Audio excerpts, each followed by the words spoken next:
70대 노인이 20대보다 행복한 진짜 이유. 소크라테스의 말과 함께 걷기. 어느 날 문득 거울을 보다 깜짝 놀라는 순간이 있습니다. 눈가에 자리 잡은 주름, 예전보다 느려진 발걸음, 쉽게 피로해지는 몸. 언젠가부터 나이를 실감하게 되는 일들이 우리 일상 곳곳에 스며들고 있습니다.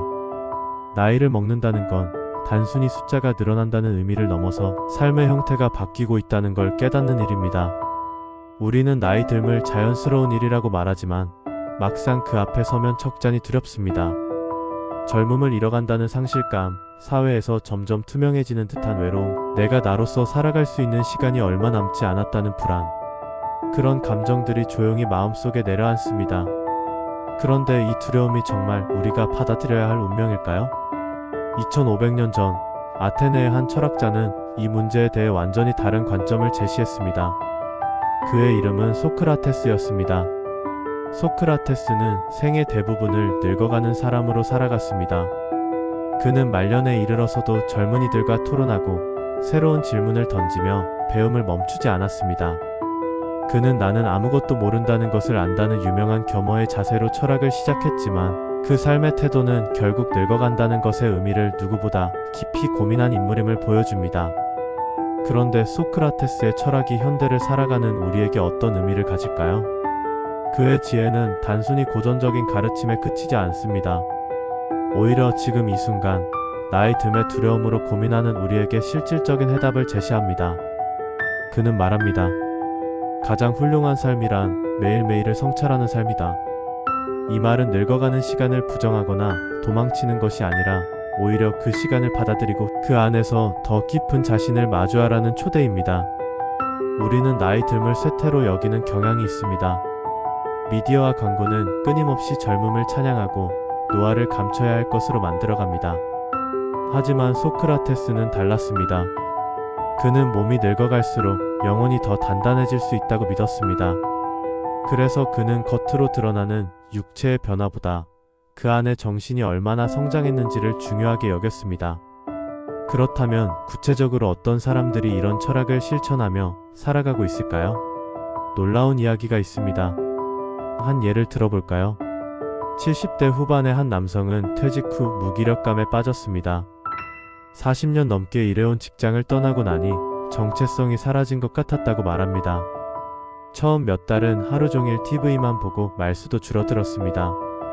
아내는 걱정스러워했고 자식들은 아버지의 변화를 안타까워했습니다. 그런데 이 남성의 삶을 완전히 바꾼 한 가지 우연한 계기가 있었습니다. 그것은 작은 포스터 하나였습니다. 그러다 우연히 도서관에서 철학 강연 포스터를 보게 되었고 별 기대 없이 참여한 강연에서 소크라테스의 삶을 접했습니다. 그날 강연자는 이렇게 말했습니다. 소크라테스는 70세가 되어서도 자신을 학생이라고 생각했습니다. 그에게 나이는 숫자가 아니라 경험의 깊이였습니다. 그 순간 이 남성은 깨달았습니다. 자신이 늙은 것이 아니라 잠시 방향을 잃은 것이었다는 걸 말입니다. 그는 말합니다. 나는 늙은 게 아니라 잠시 방향을 잃은 거였어요. 그날 이후 그는 매주 철학 강연을 듣고 자신만의 노트를 만들어 생각을 정리하기 시작했습니다. 그리고 친구들과 함께 삶을 돌아보는 모임을 만들어 서로의 생각을 나누는 시간을 갖고 있습니다. 6개월 후 그의 변화는 놀라웠습니다. 아내는 남편이 20대 청년처럼 열정적으로 변했다고 말했고 자식들은 아버지가 이전보다 더 지혜로워졌다고 표현했습니다. 하지만 가장 중요한 변화는 그 자신의 마음속에서 일어났습니다. 그는 웃으며 말합니다. 예전에는 일로 바빴다면 지금은 삶을 생각하는 일로 바쁩니다. 이처럼 나이 듦은 어떤 것을 잃는 시간이기도 하지만 동시에 어떤 것을 더 깊이 바라볼 수 있는 시간이 되기도 합니다. 소크라테스는 그것을 영혼을 돌보는 시간이라고 표현했습니다.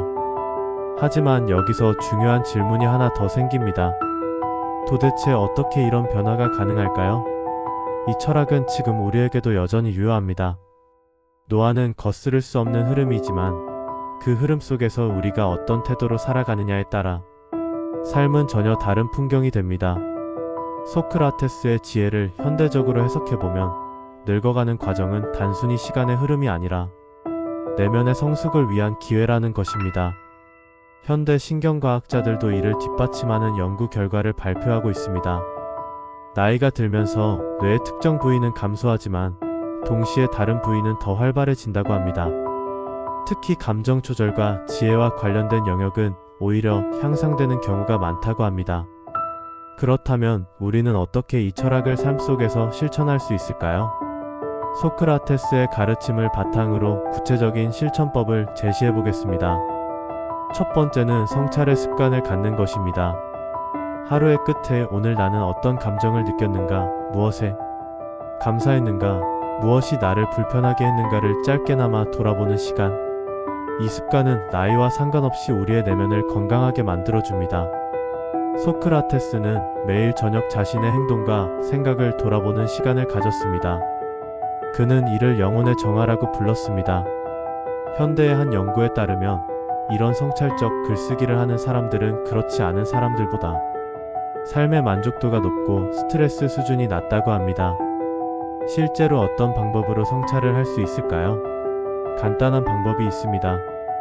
매일 잠들기 전 5분간 3가지 질문을 스스로에게 던져보세요. 오늘 내가 가장 감사했던 순간은 언제였는가? 오늘 내가 누군가에게 베푼 작은 친절이 있었는가? 오늘 내가 배운 것이 있다면 무엇인가? 이 3가지 질문만으로도 하루를 의미 있게 마무리할 수 있습니다. 두 번째는 나눔의 언어를 갖는 것입니다. 살아오며 겪은 일들, 실수와 배움, 감정과 선택의 이야기들을 누군가와 나누는 일. 그것은 단순한 조언이나 충고가 아니라 한 사람의 삶이 다음 사람에게 건네는 등불 같은 것입니다. 여기서 중요한 것은 어떻게 나누느냐입니다. 소크라테스는 대화를 통해 지혜를 전달했습니다. 그는 일방적으로 가르치는 것이 아니라 질문을 통해 상대방 스스로 답을 찾게 했습니다. 이것이 바로 소크라테스식 대화법입니다. 실제로 이런 대화를 나누는 60대 여성이 있습니다. 그녀는 매주 동네 카페에서 젊은 엄마들과 만나 육아와 삶에 대한 이야기를 나눕니다. 그녀는 자신의 경험을 강요하지 않고 대신 그럴 때 어떤 기분이었나요? 그 상황에서 가장 중요한 것은 무엇일까요? 같은 질문을 던집니다. 젊은 엄마들은 그녀와의 대화를 통해 스스로 해답을 찾게 되고 그녀 역시 젊은 세대의 관점을 배우게 됩니다. 하지만 나눔의 언어를 갖는 것만으로는 충분하지 않습니다. 더 중요한 것이 있습니다. 세 번째는 몸과 마음을 동시에 돌보는 일을 실천하는 것입니다. 걷기, 가벼운 운동, 좋은 음식, 따뜻한 대화. 이 모든 것들은 늙어가는 삶을 더 단단하게 만들어주는 도구입니다. 소크라테스는 건강한 몸과 건강한 정신의 조화를 중요하게 여겼습니다. 그는 건강한 몸에 건강한 정신이 깃든다고 말했습니다. 현대의학도 이를 뒷받침합니다. 규칙적인 운동은 뇌에 좋은 영향을 미치고 우울증을 예방하며 인지 기능을 향상시킵니다. 특히 걷기는 가장 완벽한 운동 중 하나입니다. 아리스토텔레스는 제자들과 함께 걸으며 철학을 가르쳤고 이를 페리파토스 학파라고 불렀습니다. 걷기는 몸을 움직이게 할 뿐만 아니라 생각을 정리하고 새로운 아이디어를 얻는 시간이 됩니다. 한 연구에 따르면 하루 30분씩 걷는 사람들은 그렇지 않은 사람들보다 기억력이 좋고 창의적 사고 능력이 뛰어나다고 합니다. 네 번째는 새로운 배움을 두려워하지 않는 것입니다. 소크라테스는 죽기 전까지도 배우는 삶을 살았습니다. 우리가 새로운 것을 배우고자 할 때 나이는 더 이상 걸림돌이 되지 않습니다. 그것은 오히려 지금부터라도 다시 살아가겠다는 선언이 됩니다. 현대 뇌과학 연구에 따르면 인간의 뇌는 평생에 걸쳐 새로운 신경 연결을 만들어낼 수 있다고 합니다. 이를 뇌의 가소성이라고 부릅니다. 즉, 나이가 들어도 새로운 것을 배우고 성장할 수 있다는 뜻입니다. 80세에 컴퓨터를 배우기 시작한 한 할머니는 이렇게 말했습니다. 손자와 메신저로 대화할 수 있게 되었을 때 나는 다시 젊어진 기분이었어요. 새로운 것을 배운다는 건 나이를 거스르는 일이 아니라 나이를 축복으로 바꾸는 일인 것 같아요. 실제로 평생 학습을 하는 사람들은 그렇지 않은 사람들보다 인지 능력이 오래 유지되고 삶의 만족도가 높다는 연구 결과가 있습니다. 다섯 번째는 늙어가는 나 자신을 사랑하는 일입니다. 젊었을 때보다 느려졌고 체력은 예전 같지 않지만 그 속에는 오랜 세월을 견뎌온 나만의 이야기가 담겨 있습니다. 그 이야기를 존중하고 스스로를 인정하는 일. 그것이 결국 삶을 품위 있게 만드는 힘입니다. 이것은 단순히 자기 위안이 아닙니다. 자기 수용은 심리학적으로 매우 중요한 개념입니다. 자신을 있는 그대로 받아들이는 사람들은 스트레스에 더 잘 대처하고 타인과의 관계도 더 건강하게 맺을 수 있습니다. 소크라테스는 말합니다. 가장 아름다운 삶은 자신에게 정직한 삶이다. 우리는 나이든 앞에서 솔직해질 필요가 있습니다. 아프면 아프다고 말하고, 외로우면 외롭다고 말하고, 두려우면 두렵다고 말하는 것.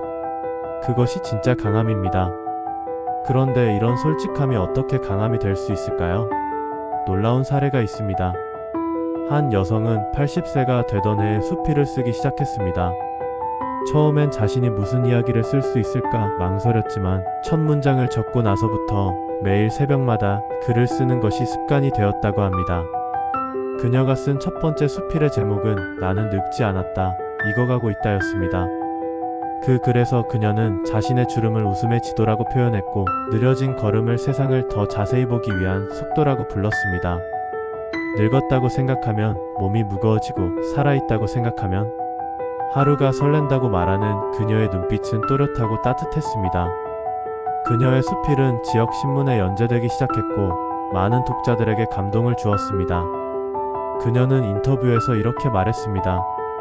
80년을 살면서 깨달은 것은 나이가 들수록 자신에게 더 솔직해진다는 것입니다.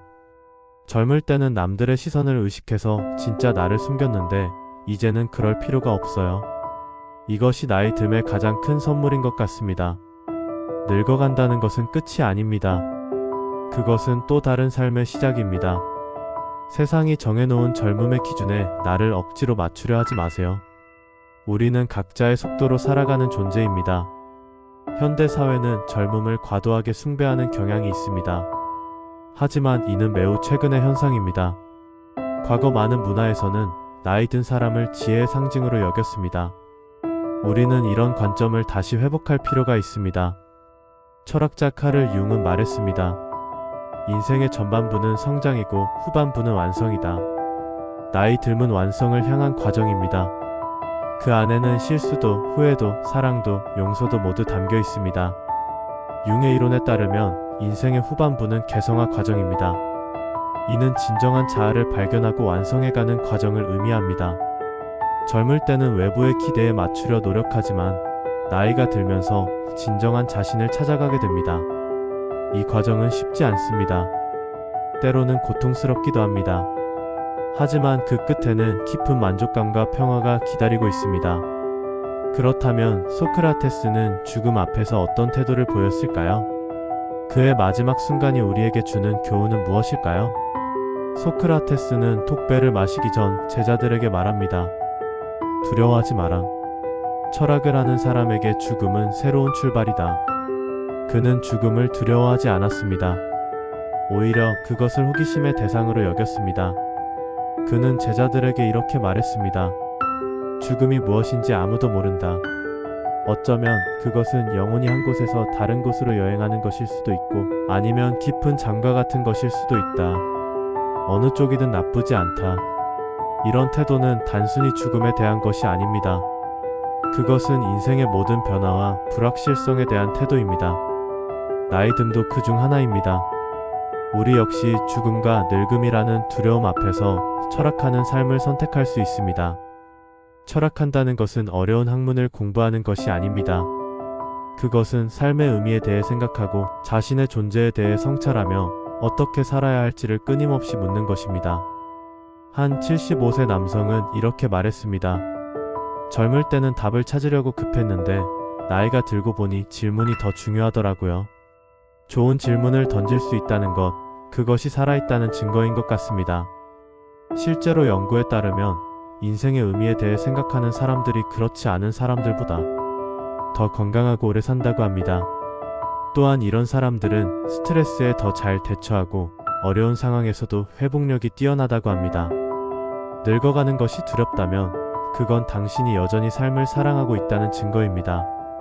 그리고 그 사랑은 나이를 초월해 언제든 다시 시작할 수 있는 힘이 됩니다.